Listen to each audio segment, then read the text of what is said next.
السلام عليكم ورحمة الله.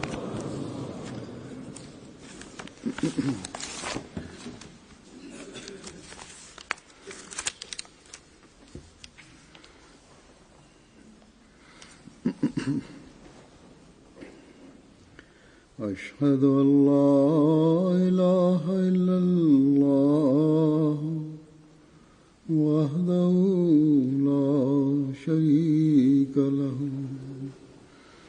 وأشهد أن محمدا عبده ورسوله أما بعد فأعوذ بالله من الشيطان الرجيم بسم الله الرحمن الرحيم الحمد لله رب العالمين الرحمن الرحيم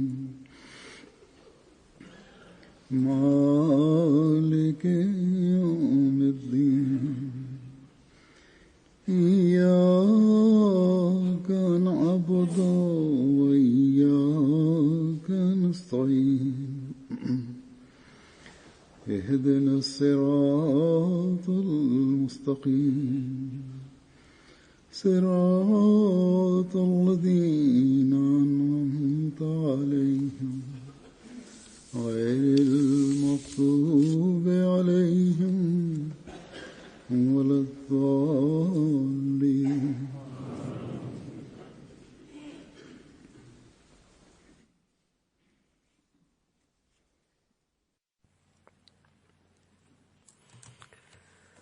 Me mëshirën e Allahut kanë kaluar 22 ditët e agjërimit dhe në këtë mënyrë kemi hyrë në 10 ditëshin e fundit të Ramazanit. Dhe sipas thënies së të dërguarit të Allahut sallallahu alaihi wasallam, ne duke kaluar përmes 10 ditëshave të mëshirës dhe faljes së Allahut, kemi hyrë në 10 ditëshin e fundit të Ramazanit që njihet për çlirimin nga xhehenemi. Sigurisht duhet të jemi mirënjohës ndaj Zotit, i cili na mundsoi këtë rast të volitshëm.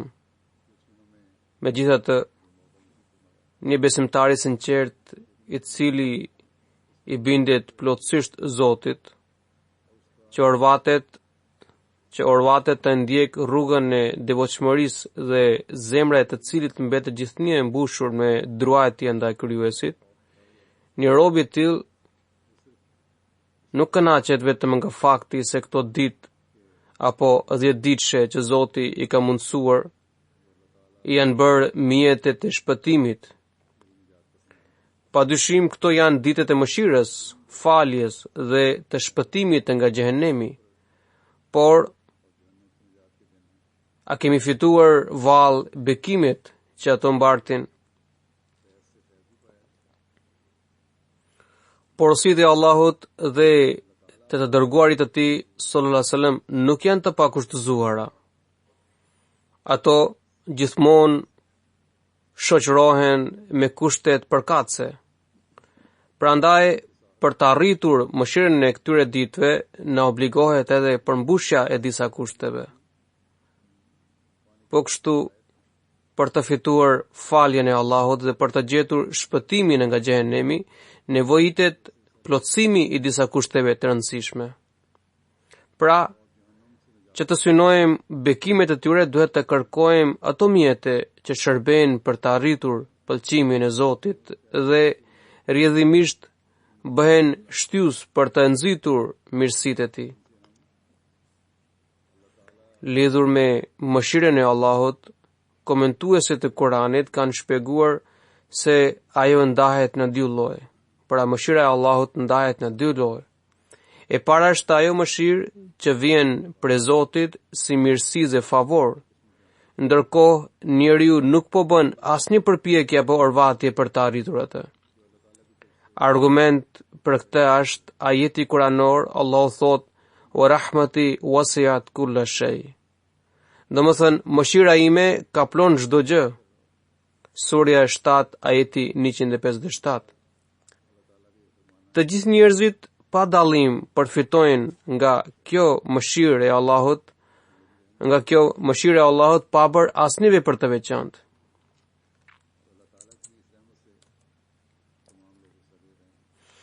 Mesihu premtuar selam ka shkruar se kjo ajet tregon se mëshira është e gjithësishme dhe gjithëpërfshirëse, ndërsa zemrimi, do me thënë atributi i drejtësisë, shfaqet në një rrethan të veçantë.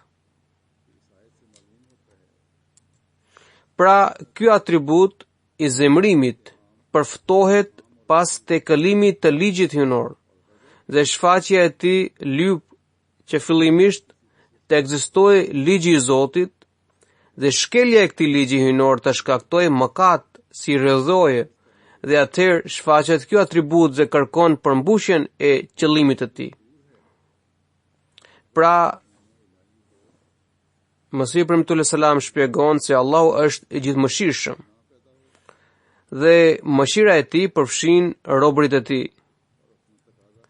Por kur njeriu duke shkelur porosinë e Zotit tërheq zemrimin e Zotit apo meriton të dënohet, atëherë Allahu ndonse i fal gabimet të vogla, por kur ai e kalon cakun, atëherë vepron atributi i drejtësisë së Zotit.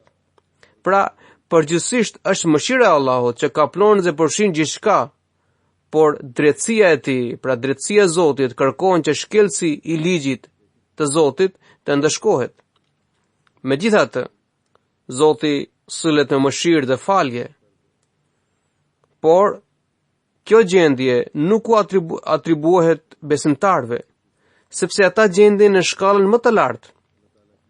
Besimi kërkon që njeriu të mbrojë gjendjen shpirtërore dhe të përpiqet sinqerisht për të nënshtruar porosive të Allahut. Nëse besimi është i sinqert, por njeriu pavarësisht përpjekjeve të sinqerta dorëzohet para dobësisë njerëzore duke bërë mëkat, atëherë mëshira e Zotit prapë ja mbulon mëkatin. Unë kam theksuar këtë edhe në hutbën e kaluar, se nëse njeriu krenohet për mëkatet e bëra dhe tregohet i guximshëm duke arsyetuar se mëshira e Zotit është gjithëpërfshirëse, e këtill sjellje nxit zemrimin e Zotit.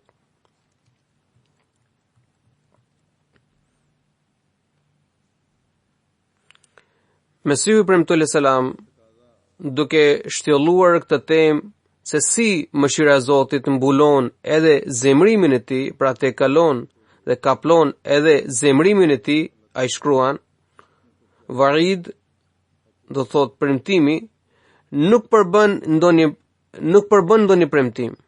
Pra, fjala varid nuk përbën ndonjë premtim, vetëse Zoti për shkak të madhështisë së tij kërkon që të dënojë personin keqbërës, dhe ai, pra Zoti në disa raste i njofton edhe robërit e tij që gëzojnë komunikimet të, pra të dërguarit dhe profetët e tij, se filan robi po bëhet arrogant dhe unë së shpeti do të dënoj atë.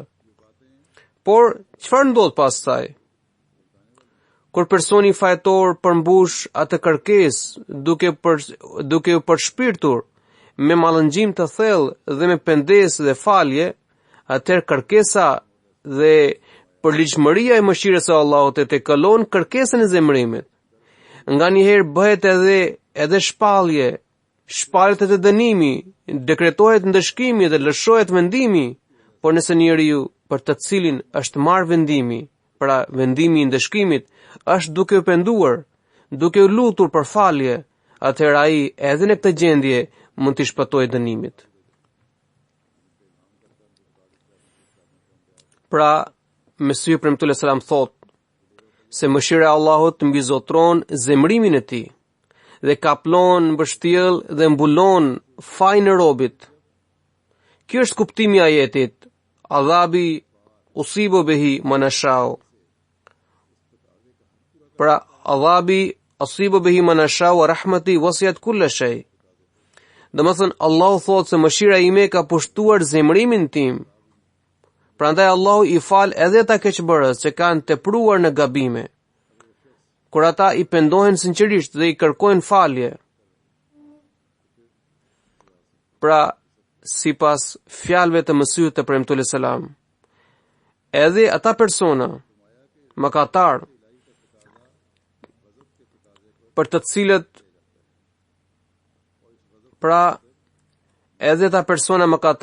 cilët është shpallur edhe dënimi, kur ata pendohen me zemër të pastër, atëherë Allahu u pranon falje, dhe kështu mallëngjimi, lutja dhe pendimi i tyre tërheq mëshirën e Zotit. Megjithatë, që nuk është situata e besimtarit, që fillimisht t'i kundërvihet ligjit të Zotit dhe pastaj të pendohet, të kërkojë falje e t'i përgjërohet për mëshirë.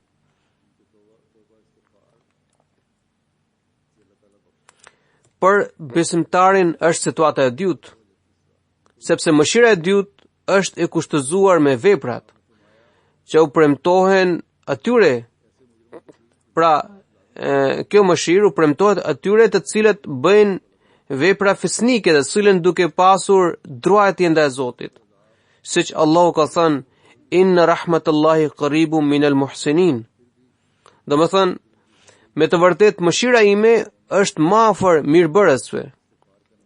Kurani surja 7 ajeti 57. Fjala muhsin do të thotë i sjellshëm, i devotshëm, i ditur, ai që vepron duke plotësuar të gjitha kushtet që janë përcaktuar nga Allahu. Pra, në këtë ajet Allah thot se mëshira e tij është afër atyre njerëzve që nuk janë të këtill, të cilët kanë bërë padrejtësi dhe mëkate.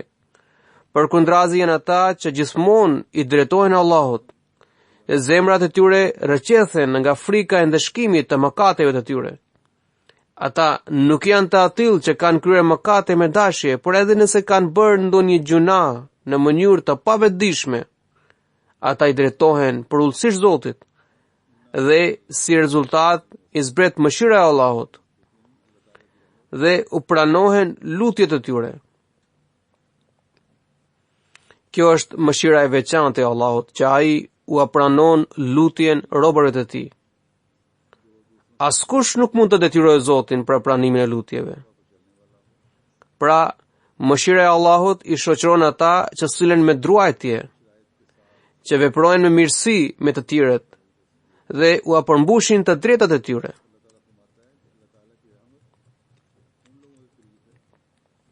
Pra, kushti i pranimit të lutjeve është të bëhemi muhsin, dhe duhet të kemi parasysh të gjitha kuptimet që përfaqëson fjala muhsin. Kjo nuk është një gjë e zakonshme. Njeriu nuk mund të bëhet muhsin duke bërë vepra të rëndomta, por për të arritur këtë grad, njeriu duhet të lartësojë veprat e tij, duke i përsosur ato. Njeriu mbetet i friksuar kur mëson për kufizimin që i dërguari Allahu sallallahu alaihi wasallam i ka bërë kësaj fjale dhe mendon se aval me të vërtet adhurimet tona e plotësojnë këtë kusht apo çdo sjellje jona e përmbush këtë kriter. Çfarë për kufizimi është ky? I dërguari Allahu sallallahu alaihi wasallam ka thënë se muhsin është ai i cili duke bërë çdo vepër të mirë i ndjen sikur e sheh Zotin, apo së paku të ndje sikur atë e vëzhgon Zoti. Po të jetë kjo gjendje e adhurimeve dhe veprave tona, ne kur nuk mund të veprojmë padrejtësisht dhe as mund t'i shmangemi dot parimit të druajtjes ndaj Zotit. Nuk mund të sillemi keq me askënd. Nuk mund t'ia rrëmbejmë të drejtën askujt. Madje as s'mund të imagjinojmë për t'i shkaktuar dëm apo për t'ia uzurpuar të drejtën dikujt. Pra, porosit dhe mësimet e Islamit janë të këtilla që nga do fillojmë zbatimin e tyre, qofshin urdhrat e Allahut të Madhërisht apo fjalë urti plota të dërguarit të Allahut sallallahu alaihi wasallam, të gjitha ato na rrethojnë dhe na shtyn vetëm në një drejtim. Pra, drejt të drejtave të Allahut dhe të drejtave të krijesës. Ne kemi shumë dëshirë që të na pranohen lutje dhe që të përfitojmë nga mëshira e Allahut, apo të bëhemi tërheqës të mëshirës së Tij. Por ne apo shumica prej nesh nuk bëjnë përpjekje të mjaftueshme që duhet të bënte një besimtar i sinqert për të arritur këtë shkallë. Ne gëzohemi vetëm nga fakti se po kalojmë nëpërmjet 10 ditëshit të Ramazanit. Pra, po kalojmë nëpërmjet 10 ditëshit të mëshirës, pa menduar as pak se çfarë duhet të kishim bërë për ta tërhequr këtë mëshirë. A mos vallë kemi mbetur si ata kriminalë dhe mëkatar, të cilët përmes lutjes dhe pendimit të qastit janë tërhoqën mëshirën Allahut dhe i shpëtuan përkohësisht dënimit që meritonin për shkak të shkeljes së bërë, apo porvatemi për të përshtatur jetës së mosinëve, të cilët betohen për të qëndruar besnik druajtjes ndaj Zotit dhe për të sjellë mirësisht me të tjerët dhe për të bërë Ramazanin si një mjet për pranimin e ndryshimeve të pastra në veten tonë. Pra, kemi nevojë të tërheqim këtë mëshirë dhe duhet të orvatemi që kjo mëshirë të mbetet gjithmonë me ne, e jo që të na shpëtojë përkohësisht dhe t'i kthehemi më pas gjendjes së mëparshme. Kjo fjalë vetme, mëshirë, pra rahmatun, na jep një thesar të pasosur të kodit të jetës, duke na këshilluar që duhet të kërkojmë mëshirën e Allahut në 10 ditëshin e parë të Ramazanit, dhe kur ta gjejmë të bëjmë atë pjesë të pandashme të jetës sonë. Një trajnim 10 ditor për besimtarin, pra një trajnim 10 ditor për besimtarin do t'i zbulojë shtigje të reja të vetëriformimit. Por, me që edhe shejtani është i angazhuar për të na çutur e për të na mashtruar dhe për të na devijuar nga rruga e mirësisë, prandaj pas fitimit të mëshirës, në nevojitet ndihma e Zotit, që ajo mëshirë të mbetet gjithmonë me ne.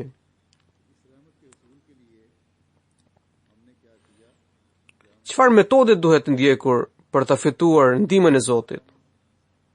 Thot i dërguari i Allahut sallallahu alaihi wasallam se gjatë 10 ditëshit tjetër duhet të lutemi Allahut për mbështetje dhe forcë, me qëllim që veprat tona të bëhen të qëndrueshme, dhe kjo arrihet vetëm përmes forcës së istikfarit, pra kërkim pendesës. Profeti sallallahu alaihi wasallam ka thënë se 10 ditëshi i dytë është i faljes prej mëkateve.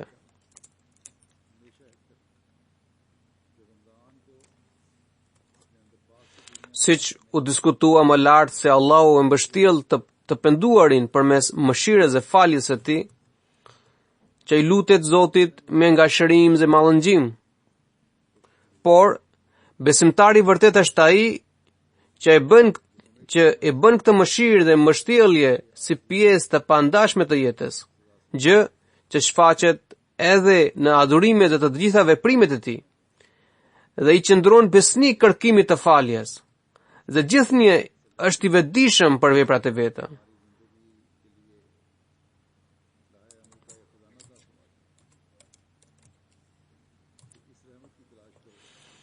Nëse besimtari arrin këtë shkallë, atë e mbështjell falja e Allahut gjithnjë më shumë, dhe dyert e mëshirës së Tij vijojnë të hapen për të, dhe Allahu i jep qëndrueshmëri në veprat fisnike.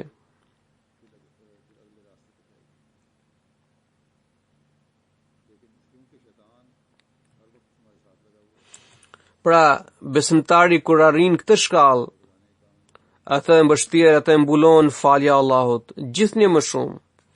Dhe dyert e mëshirës së Zotit vijojnë të qelen për të. Dhe Zoti i jep qëndrueshmëri në veprat fisnike. Çfarë është realiteti i pendimit për një besimtar? Cilat janë metoda për të fituar faljen prej Allahut? Si duhet të pendohemi? Këtyre pyetjeve Mesihu Premtu alayhis salam u përgjigje duke thënë: kuptimi i vërtet dhe thelbësor i istikfarit është që njeriu t'i lutet Zotit që t'i mos zbulohet asnjë dobësi njerëzore. Dhe Zoti të mbështes natyrën e njeriut, pra gjendjen e natyrshme të njeriut me anë të fuqisë së tij, dhe ta tërheqë atë brenda rrethit të mbështetjes dhe ndihmës së tij. Kjo fjalë vjen nga rënja ghafara, që do të thotë me mbulu. Pra, kështu, kjo fjalë nënkupton se Zoti me anë të fuqisë së tij të mbuloje dobësinë natyrore të pendim kërkuesit. Ky është kuptimi i vërtet që Zoti të shpëtojë pendim kërkuesin nga dobësitë e tij natyrore dhe ta fuqizojë atë përmes fuqisë së tij dhe ta mësojë atë përmes dijes së tij dhe ta ndriçojë atë me dritën e tij. Kjo ndodh sepse Zoti nuk i është larguar njeriut pasi që e krijoi atë, por ashtu siç ai është krijuesi i njeriut dhe i të gjitha fuqive të tij të brendshme dhe të jashtme, ai është gjithashtu mbështetësi i njeriut. Domethënë, atë që ka krijuar ai e mbështet dhe e mban me anë të mbështetjes së tij të veçantë. Dhe ai është furnizues. Pra, ashtu sikur një ndër atributet e Zotit është Qayyum, domethënë përmes mbështetjes së tij Zoti e furnizon dhe e mban krijesën e tij. Prandaj njësoj sikur njeriu është krijuar prej Zotit, i duhet të mbrojë gjurmët e krijimit nëpërmjet mbështetjes së Zotit. Pra, njeriu ka një nevojë të natyrshme, për të cilën ai është porositur të kërkojë falje me qëllim që të ruhet nga shkatrimi, që të përfitojë nga mbështetja e Zotit dhe që të përjetësojë gjendjen e tij shpirtërore.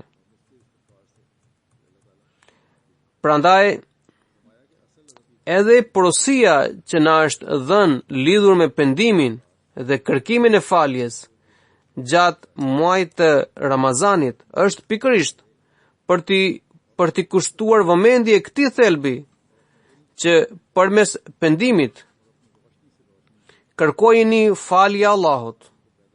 Pra, porosia që na është dhënë lidhur me pendimin dhe kërkimin e faljes gjatë muajit të Ramazanit është pikërisht kjo, që për t'i kushtuar, që t'i kushtojmë vëmendje këtij thelbi, që përmes pendimit t'i kërkojmë falje Allahut.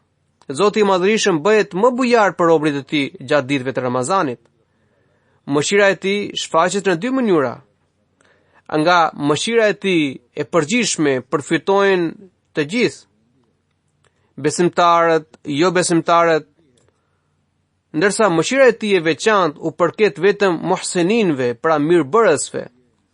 Duhet të bëjmë përpjekje që të përfitojmë edhe nga kjo mëshirë e veçantë, pra nga mëshira e dytë e Zotit, që të fitojmë fuqi për të bërë vepra të mira, që të shndritet. Pra,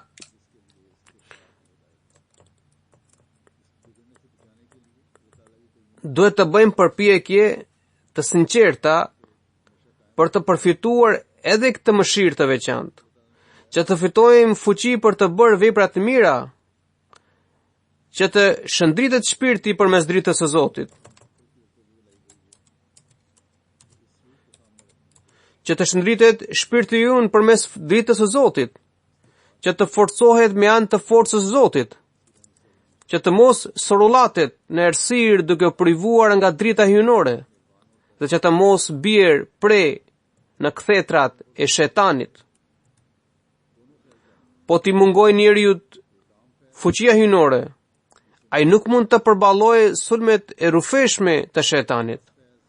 Prandaj duhet istighfari, pra falja dhe pendimi, që të arrihet fuqia e Zotit dhe të ruhet nga shejtani.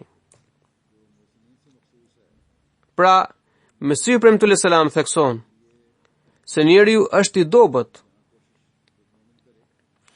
dhe për të shpëtuar nga kjo dobësi dhe për të fuqizuar me fuqinë e Zotit, atij i nevojitet pendimi. Ai gjithashtu ka thënë se për të qëndruar besnik veprave të mira dhe për të tërhequr mëshirën dhe bekimin e Allahut, na nevojitet mbështetja e Zotit. Dhe pa atë, ne nuk mund të bëjmë asgjë.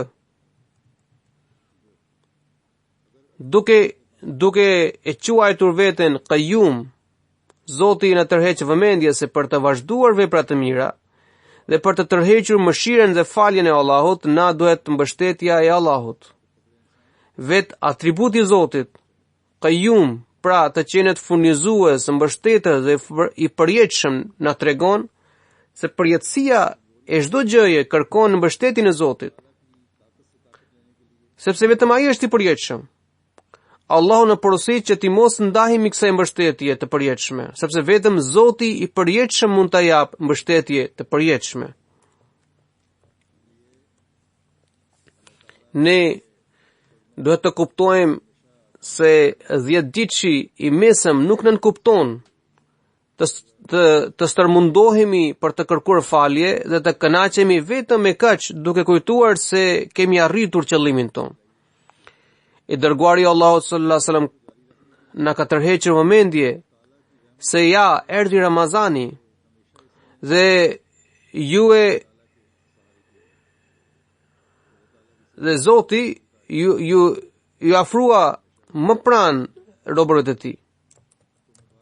Pra, thot profeti sallallahu alaihi wasallam, që ja erdhi muaji i Ramazanit dhe Zoti ju afrua më pranë robërve të tij.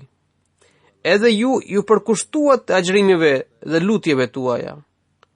Tani për të vendosur qëndrueshëm mbi veprat fesnike dhe për të fituar pa ndërprerje mëshirën e Allahut dhe për të mbrojtur edhe nga dobësitë tona natyrore dhe instinktive, kemi nevojë të strehohemi pranë Allahut, duke kërkuar falje dhe duke përpjekur që kjo gjendje të bëhet e përhershme për ne. Allah mundsoft që shumica prej nesh të kenë përfunduar 10 ditëshin e dytë të Ramazanit duke kërkuar falje Allahut. Dhe na mundsoft që hyrja në 10 ditëshin e fundit të jetë e tillë që drita dhe fuqia që kemi fituar prej Allahut na shpihen drejt parajsës së pëlqimit të tij. Inshallah.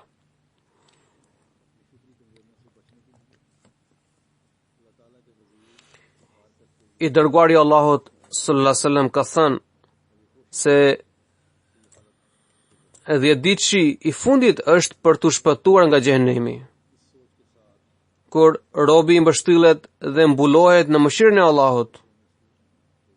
Kur robi mbështillet dhe mbulohet në mëshirën e Allahut, kur fuqizohet duke ndriçuar nga falja e tij dhe i qëndron besnik asaj, atëherë padyshim ai bëhet i tillë që fiton afërsinë e Allahut.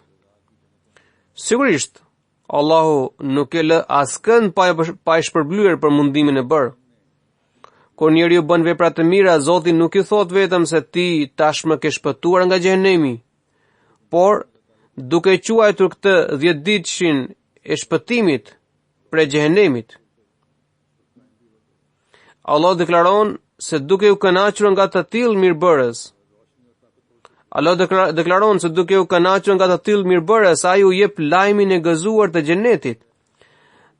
Dhe portat e xhenemit, të cilat u ishin mbyllur përkohësisht për shkak të Ramazanit, tashmë për shkak të faljes së vazhdueshme dhe për shkak të qëndrueshmërisë mbi veprat fesnike, ato dyer jo vetëm gjatë 30 ditëve të Ramazanit, por ato dyer jo vetëm gjatë 30 ditëve të Ramazanit, por këmbëngulja juaj për adhurim, për adhurimin, betimin, për mbushjen të drejtave, pendimin dhe faljen do të bëjë që këto dyer do të mbyllen përgjithmonë.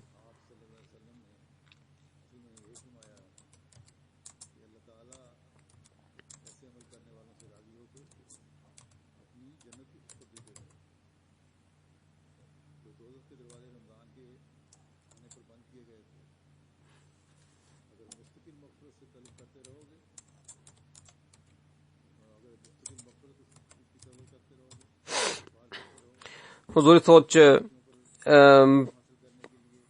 Zoti i lartësuar u jep lajmin e gëzuar të xhenetit dhe portat e xhehenemit, të cilat u ishin mbyllur përkohësisht për shkak të Ramazanit, tashmë për shkak të faljes së vazhdueshme dhe për shkak të qëndrueshmërisë mbi veprat fisnike, ato dyert nuk do të mbeten të mbyllura vetëm gjatë 30 ditëve të Ramazanit, por këmbëngulja juaj për adhurimin, betimin, për mbushjen të drejtave, pendimin dhe faljen do të bëjë që këto dyert do të mbyllen përgjithmonë. Lidhur me realitetin e xhenetit dhe xhehenemit, do t'ju citoj një fragment nga shkrimet e Mesihut e Premtull selam. Ai shkruan: "Çfarë synon feja? Vetëm këtë, që njeriu duke arritur bindjen e vërtetë në qenien e Zotit dhe atributet e tij të përsosura, të gjej shpëtimin prej dëshirave të tij epshore, ndërsa të krijojë dashurinë personale me Zotin e lartësuar, sepse me të vërtetë kjo është parajsa e cila do të shfaqet në botën e përtemi në mënyra të ndryshme." Pra, në një trajt tjetër, për të mbetur i paditur nga Zoti i vërtet dhe për të mos pasur besnikrinë e sinqertë me të. Pikërisht ky është xhehenemi.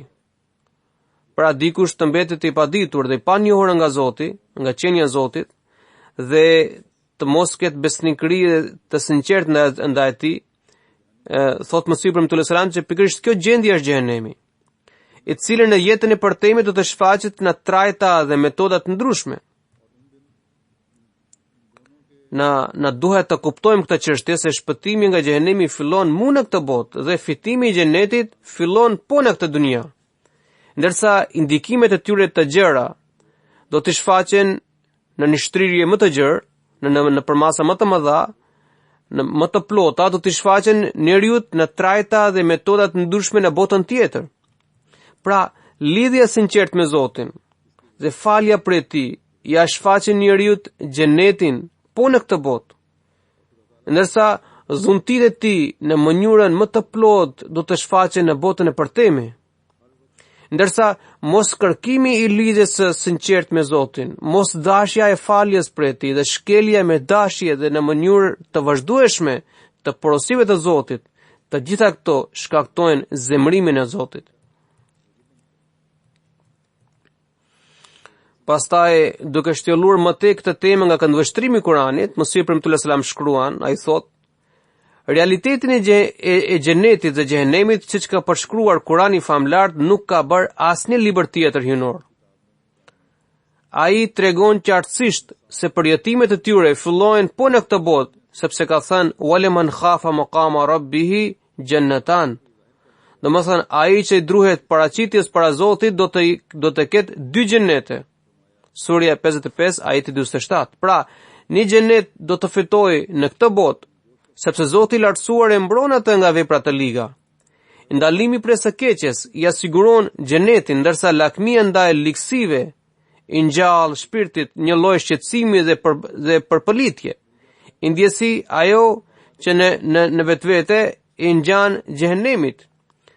Dhe druajtje prej Zotit e mbron njeriu nga veprat të pahishme, dhe duke u larguar prej së keqes, njeriu shpëton xhehenemit.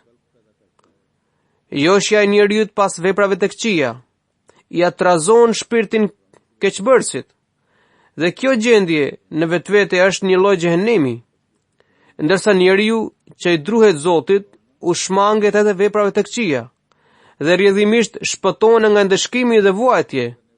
Pra, ai që i friksohet Zotit shpëton me njëherë, ndërsa nëse e kanë robëruar dëshirat e pshore, por nëse e kanë robëruar dëshirat e pshore, atë e çliron vetëm druajtja ndaj Zotit.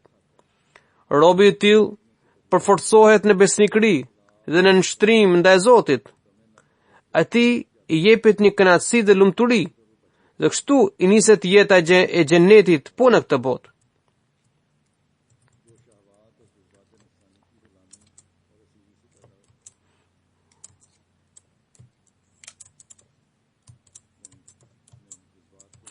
Pra, si mund të shpëtojmë nga xhehenemi dhe si mund të arrijmë xhenetin në këtë botë dhe në atë për temi, Mesihi premtues selam ka thënë se sipas porosive të Kuranit, shpëtimi i xhehenemit dhe fitimi i xhenetit nuk janë çështje që lidhen ngushtë vetëm me jetën e paskësajme.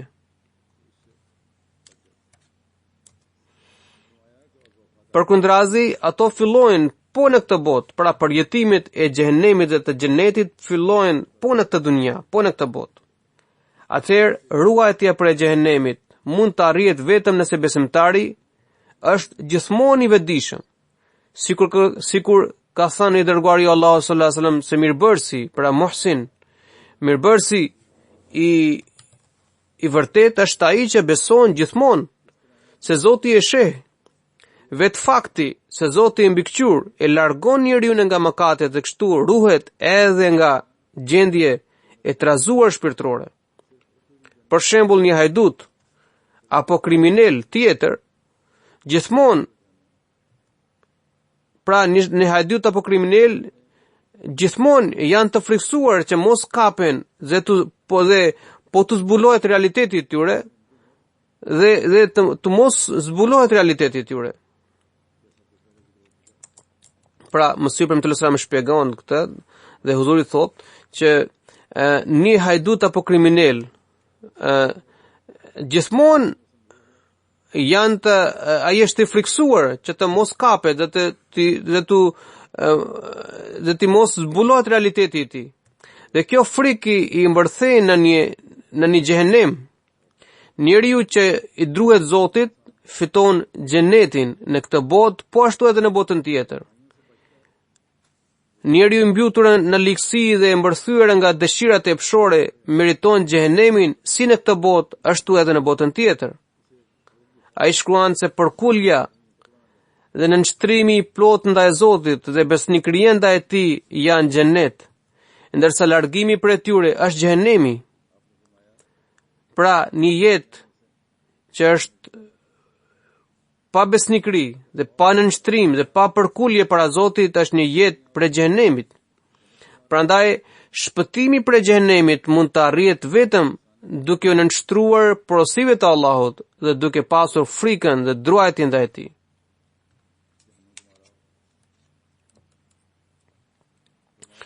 I dërguari i Allahut sallallahu alaihi wasallam përmes këtij hadithi të shkurtër, nëse na ka tërhequr vëmendjen ndaj mëshirës së Allahut, ai gjithashtu na ka porositur se për ta merituar këtë mëshirë duhet të përmbahemi istikfarit. Pra, kërkimit të faljes.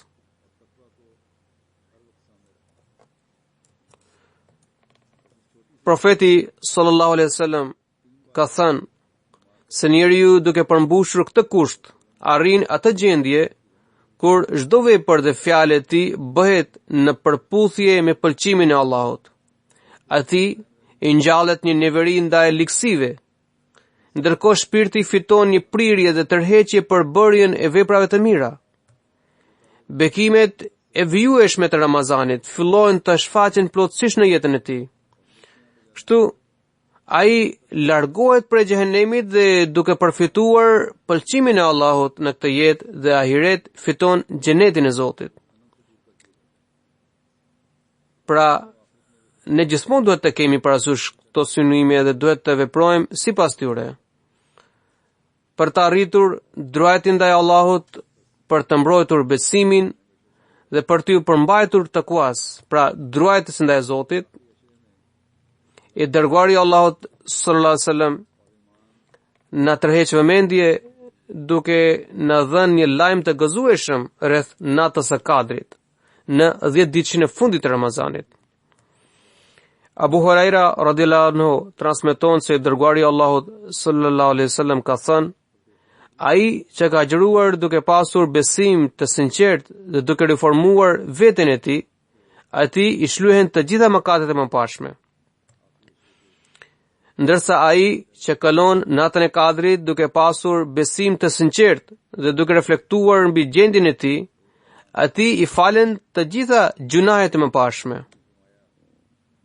Pra, ashtu siç nata e Kadrit mban vlera të veçanta, po kështu edhe agjërimet e muajit Ramazan kanë rëndësi të madhe. Nëse aty përmes një nate njeriu fiton faljen e mëkateve, aty gjenden edhe veprat e mëpashme dhe përkushtimi i tij gjatë 30 ditëve të Ramazanit. Prandaj Allah i cilëson si kushte për shlyerjen e të gjitha mëkateve të mëpashme. Pra, këto janë kushtet që janë që ka përcaktuar dhe ka renditur profeti sallallahu alajhi wasallam për faljen e mëkateve të mëpashme janë këto: agjërimet e Ramazanit, gjetja e natës së Kadrit, besimi dhe reforma e gjendjes morale dhe shpirtërore. Nëse kemi pasur mangësi në përpjekje gjatë fillimit të Ramazanit, pra gjatë pjesës fillestare të Ramazanit, duhet të largojmë atë gjatë ditëve të mbetura. I dërguari i Allahut sallallahu alaihi wasallam nuk ka thënë se vetëm atij do t'i falën mëkatet, i cili ka gjetur natën e Kadrit. Madje çdo kush që kalon Ramazanin duke agjëruar, duke pasur besim të sinqert dhe duke plotësuar të gjitha kushtet e tij, ka të drejtë për të shpresuar faljen prej Zotit. Dhe ai, pra Zoti ja fal të gjitha mëkatet. Allahu ka nënvizuar edhe cilësi dhe kushte të tjera për besimtarin. Në shumë vende, ai e lidh besimin me vepra të mira. Andaj, duhet t'i kushtojmë vëmendje edhe këtij aspekti, se çfarë është besimi. Pra, ti besosh Zotit dhe të bësh vepra të mira. Allahu, duke treguar vetit e besimtarve në Kur'anin famlar, thot: Innamal mu'minuna alladhina idha dhukira Allahu wajilat qulubuhum wa idha tuliyat alaihim ayatuhu zadatuhum imanan wa ala rabbihim yatawakkalun. Domethënë, besimtarët janë vetëm ata të cilëve kur u përmendet Allahu u forgëllojnë zemrat. Pra dridhen nga frika. Kurani Surja 8 ajeti 3. Pra kjo është vetia e besimtarit, që gjithmonë duhet të jetë me vetdije se bindja ndaj porosive të Allahut është e rëndësishme, dhe kur i kujtohet diçka lidhur me porosinë e Allahut, ai menjëherë friksohet dhe ndalet prej atij veprimi. Me që Kurani është mbushur me mjaft ajete që e nxisin besimtarin për të kryer veprat fisnike dhe për t'i përmbushur të drejtat e të tjerëve, ne duhet të jemi të ndërgjegjshëm ndaj këtyre porosive dhe ndërrëndësisë së përmbushjes së tyre. Nëse dikush dëgjon ndonjë porosi për Zotit, por nuk i kushton vëmendje apo tregohet i pakujdesshëm, i tillë njeriu si mund të konsiderohet besimtar? Pra, sipas fjalëve profetike, çdo njeri duhet të reflektojë mbi gjendjen e tij, të agjërojë duke respektuar besimin dhe të kalojë natën e Kadrit me të gjitha kushtet e saj. Atij i falen të gjitha mëkatet e mëpashme. Pra, bekimet e Ramazanit dhe të natës së Kadrit janë të ndërlidhura dhe të gërshetuara. Unë kam thënë edhe në fillim se porositë e Allahut dhe të dërguarit të tij sallallahu alaihi wasallam janë të kushtuzuara. E nëse njeriu është i dobët në besim apo u arrëmbejnë të drejtat të tjerëve,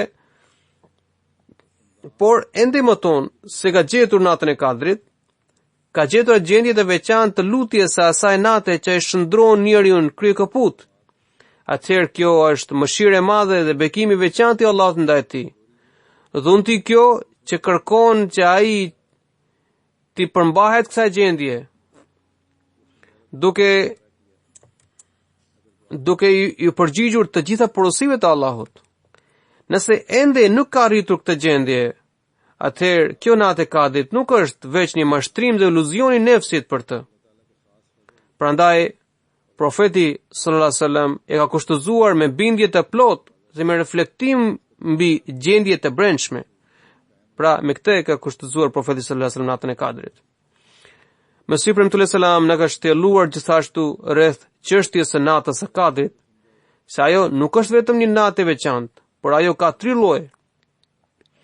Një natë është ajo që vjen në fund të muajit të Ramazanit. Një natë simbolizon kohën e ardhjes së profetit. Një natë e Kadrit shënjon atë moment në jetën e çdo njeriu, kur ai arrin dëlirësi dhe pastërti shpirtërore, kur ai çlirohet nga të gjitha ndjurësitë dhe ligësitë e kësaj jete, vendoset fuqimisht në besim dhe duke reflektuar mbi gjendjen e tij, largohet përfundimisht nga dobësitë dhe mangësitë e tij. Nëse i arrim këtë natë të Kadrit dhe bëfshim plotësisht të Allahut, zbatues të porosive të tij, i lartësojmë shkallët e ibadeteve tona, atëherë kemi arritur qëllimin e Ramazanit.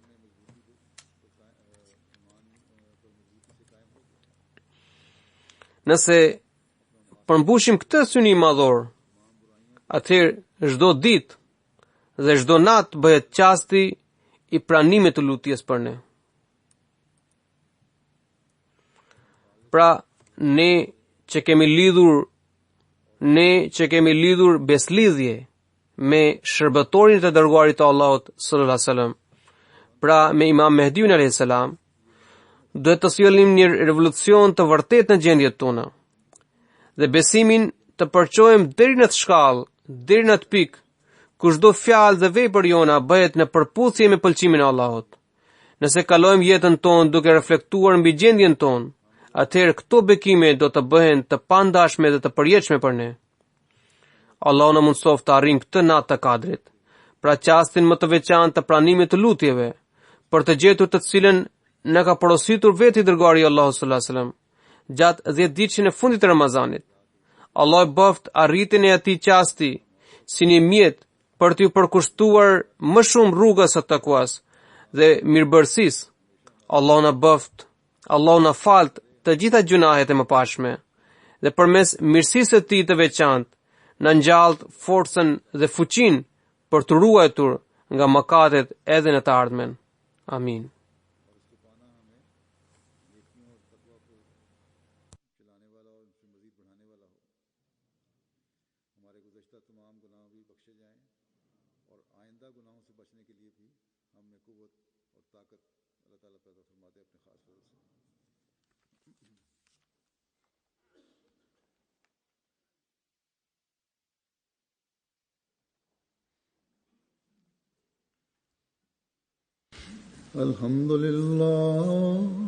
الحمد لله نحمده ونستعينه ونستغفره ونؤمن به ونتوكل عليه ونعوذ بالله من شرور أنفسنا ومن سيئات أعمالنا